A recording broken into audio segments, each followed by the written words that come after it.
այս իշխանությունները հասկանալով, որ պարտվում են, գնում են քստվների քայլերի,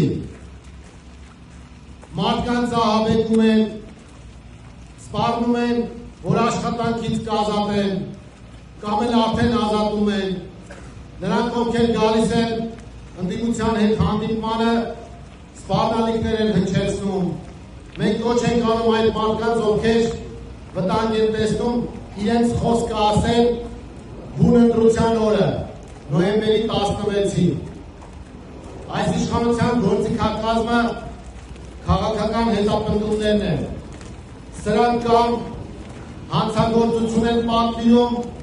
կամ հանցագործություն են իրականացնում, կամ էլ աչք են փակում հանցագործությունների վրա։ Միայն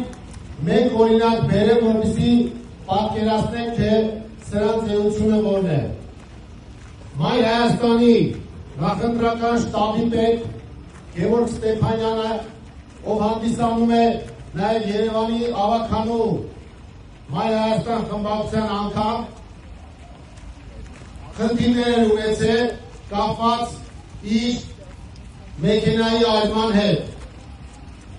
Ուրեմն տեսախցիկները կան, գործը հարուցված է, բայց ընթացք չեն տալիս։ Ըստ էության կոծկում են հանցագործությունը։ Սա է սրանց էությունը։ Եվ սրան ի պատասխան մենք պետք է մասնակցենք ընտրություններին և մերժենք այս հանցագործների խմբակին։